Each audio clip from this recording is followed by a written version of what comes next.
Welcome to the Virtual Realms YouTube channel. I'm Ranger 1, and today I'm going to take a look at a premium tank destroyer, the AMX-10P PAC 90.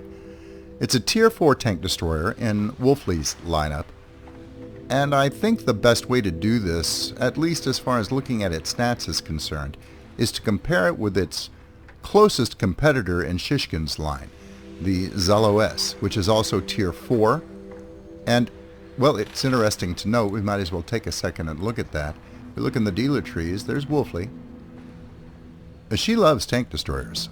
She's got a whole lineup devoted to tank destroyers, which even splits out toward the bottom.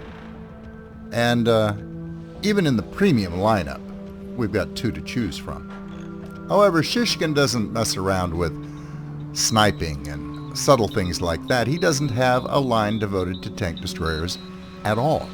In fact, it looks to me that the only tank destroyer he has at his disposal, at least currently, is the Zhalo-S. Although that's a very, very good tank destroyer, and if he's going to have just one tank destroyer in there, that's a good one to pick. Alright, let's take a look back in the garage here. I think for the purposes of comparison, we should look at a couple of things here. I'm going to go ahead and bring up details on both. There's the AMX. We'll put it over here. And the Zhalo is right there. Let's go ahead and bring the details for him up over on this side. Okay, right off the bat, for the purposes of this comparison, I've got the same commander in, Sabrina Washington. So skills won't be a big factor in this. The retrofits are as close as I could get them between these two premium vehicles. On the AMX, we've got augmented optics, experimental propellant, and advanced MRS. For the Zhalo, I've got, again, augmented optics and advanced MRS, but one of the retrofits you have to choose is one for mobility, and I chose Improved Filter System Smart 2. That will improve my top speed significantly. And that's one of the advantages of the Zhalo-S, its ability to cover ground very, very quickly. It has a couple of others too, and we'll look at that in just a moment. I got the ammunition as close as I could between the two also.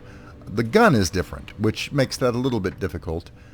The AMX uses a 90mm gun that is capable of using, let's get back over to it, armor-piercing fin stabilized, discard sabot, high explosive, and heat, which actually is pretty significant.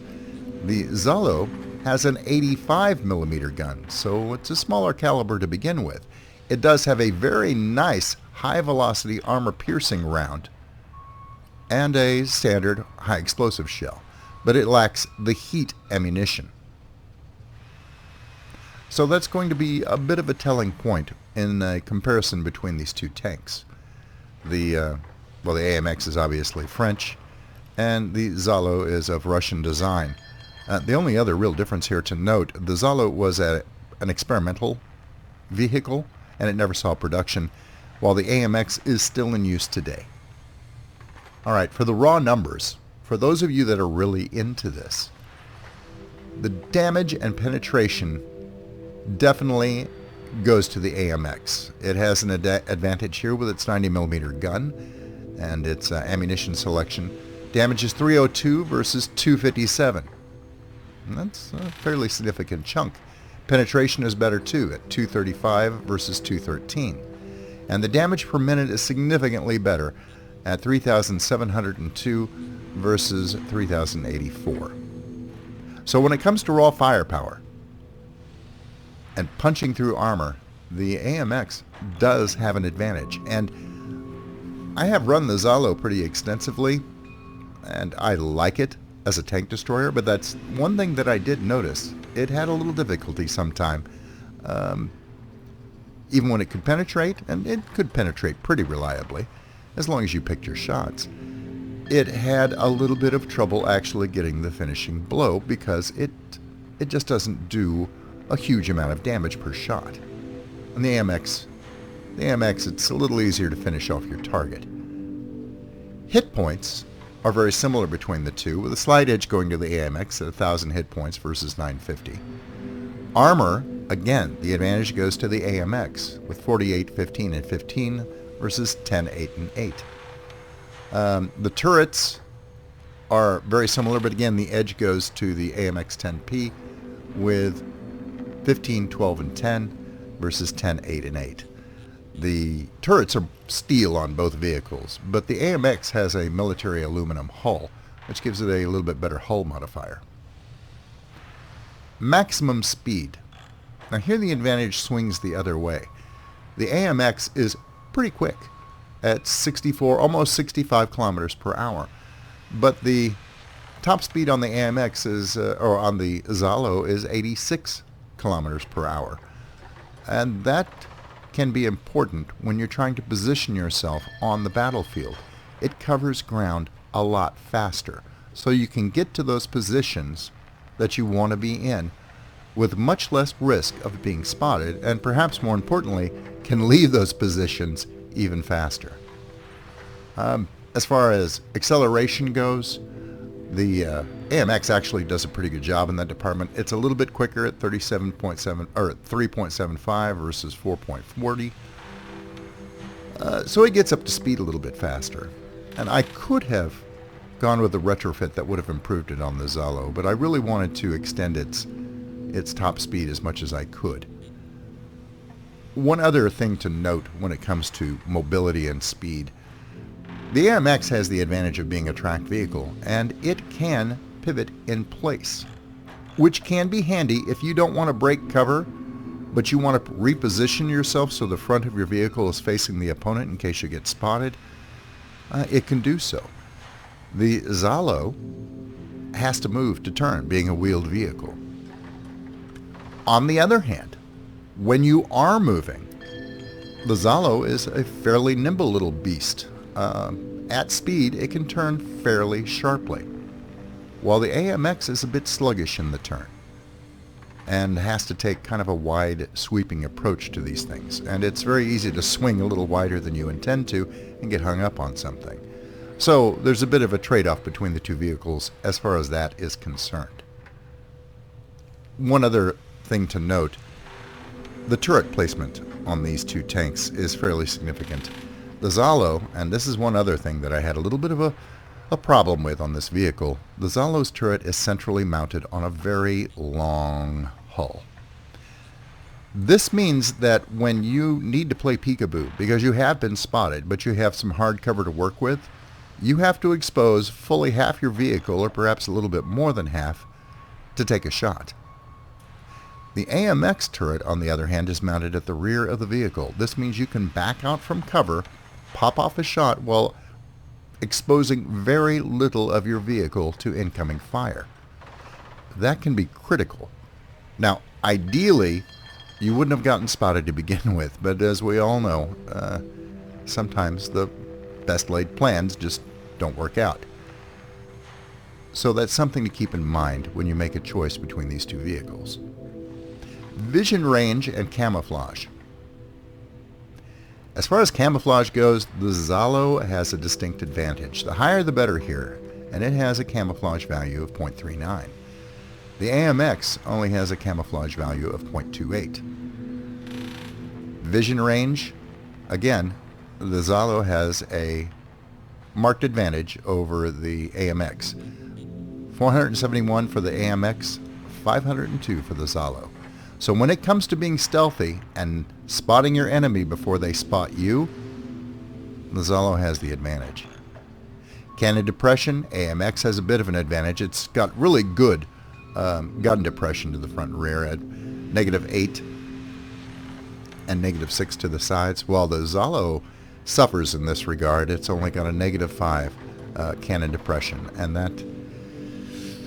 that can complicate things if you're in rugged terrain. Turret traverse is very comparable between the two. Reload time is slightly faster on the AMX. Accuracy is virtually identical between the two weapon systems, the 90mm versus the 85. Targeting time. The Zhalo is actually a little bit quicker at zooming in on its target than the AMX. Now we're only talking, you know, a tenth of a second here, or slightly more.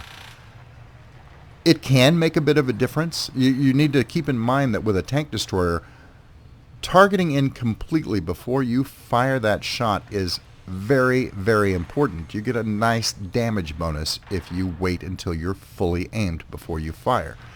So that fraction of a second that you are quicker in the Zhalo to get fully aimed in can make a difference if you're in a heated battle situation, firing just as fast as you can.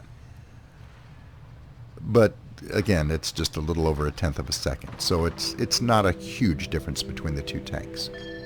So the AMX, not quite as stealthy, but it can take a little bit more of a beating, and it's got good acceleration. The Zhalo is superior when it comes to positioning yourself on the battlefield. It's got that higher top speed, and although it can't take as much of a hit, it doesn't get shot at as often because it's much stealthier and has a better camouflage rating. Alright, let's take a look at something a little bit more exciting than me yammering on about stats and statistics. If you notice any variance in my normal audio quality, I apologize. I just recently upgraded the operating system on this computer and it has played merry hell with my audio settings.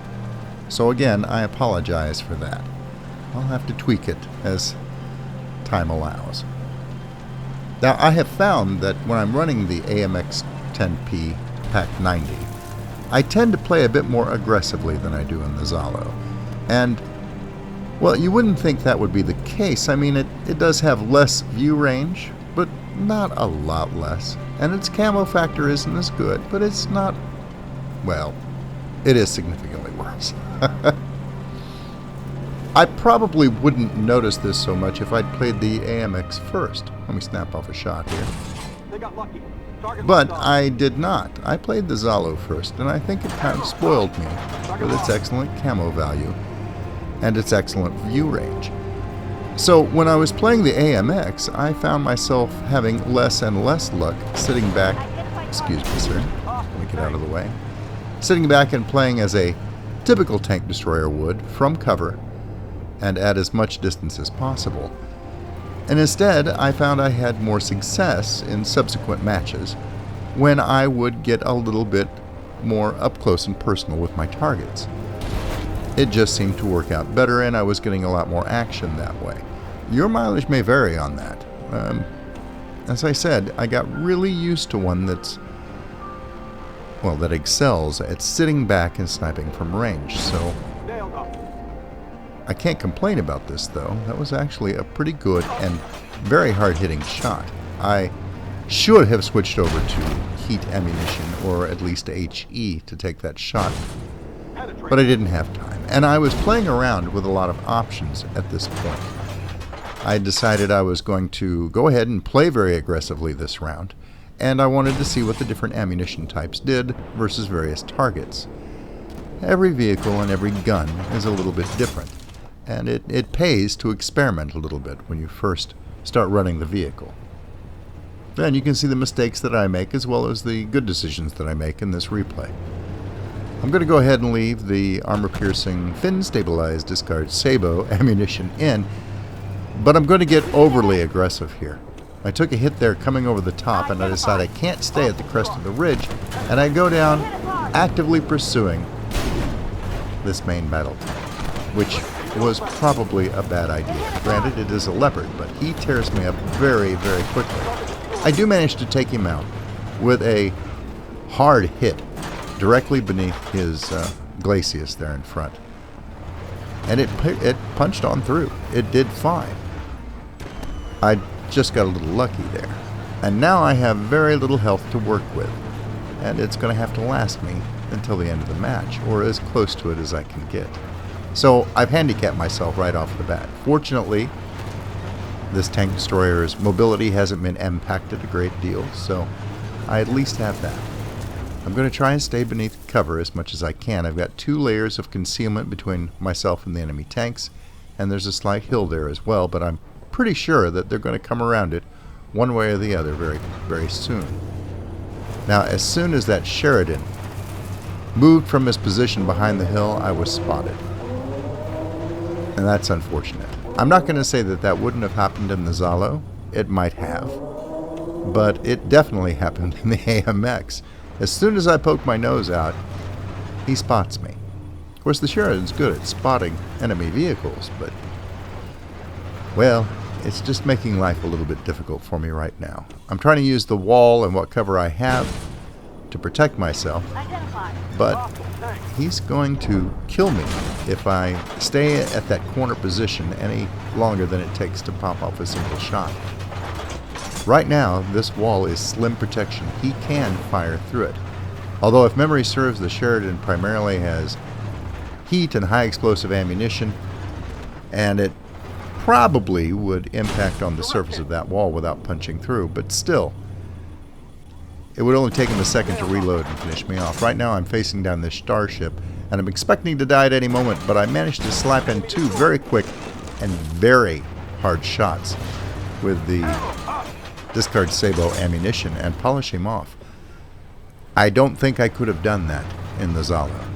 The Zhalo would have taken another shot or two, and I have a feeling that he would have reloaded and taken me out the rest of the way before I had a chance to do that. So that round goes to the AMX. I have no idea where that shot went. He popped smoke, I think, at that moment. And I completely lost track of him. It was a very near miss. But that Sheridan, at that point, is living a bit of a charmed life. Well, I can't really let him get away. The M60's going in pursuit, but he'll never catch him. I have a little bit better chance in this AMX, so I'm going to go ahead and use its speed to cut over in the direction that I think he's going to be headed, down between these warehouses. It looks like I guessed right. He's coming out. We'll snap up a fast shot. I have switched to high explosive ammunition because I wanted to see how it would fare against a Sheridan. Another good shot in, but he's not dead yet. Had I switched to heat in this circumstance, that second shot would probably have killed him. As it is, he pops smoke, and I have to move to intercept him again, which I'll do. The high explosive ammunition in this vehicle is not bad, but it does pale in comparison to the high explosive ammunition being packed by an M109.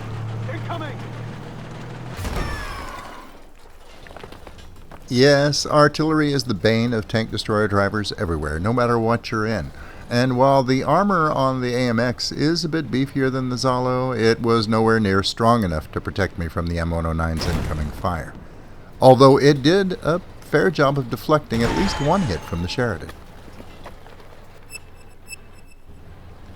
I'm going to take just a moment here and segue away from the review long enough to make a minor point, as I all too often do in my videos. The other main battle tank driver on the enemy team tried his best, but he got taken out fairly quickly, leaving our two main battle tanks up against two artillery pieces on the enemy team. And I have to say, these fellas were doing some serious work. They battered our two main battle tanks after taking me out of the match and at least one other main battle tank in short order. It was two main battle tanks against two artillery pieces, and they beat the snot out of our main battle tanks. In fact, they will kill one shortly, and it'll come down to just one main battle tank versus these artillery pieces. The point is, in chat, one of the members of the enemy team was giving out their position.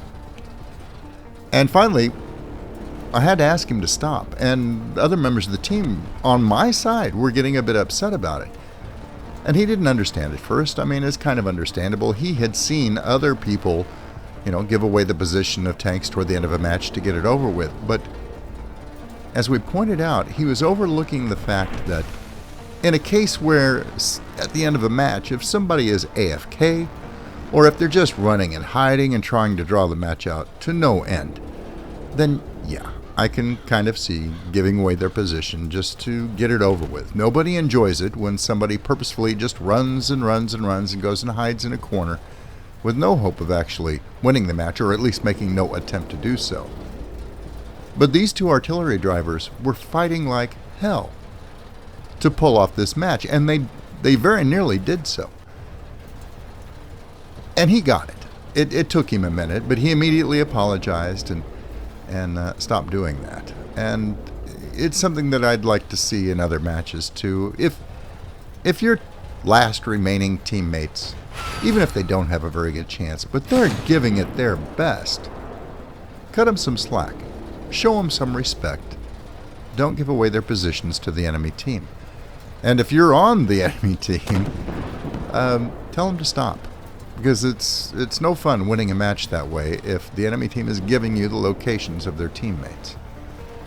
Too many times I've either been in a match or seen the end of a match where the end results were quite surprising, where somebody pulls off a spectacular play in an unexpected vehicle against overwhelming odds. And if you're busy giving away their position, that just ruins any chance of that happening. In fact, we finally do win this match, but we have to do so by capping because, well, frankly, our main battle tank didn't want to get anywhere close to that last artillery piece.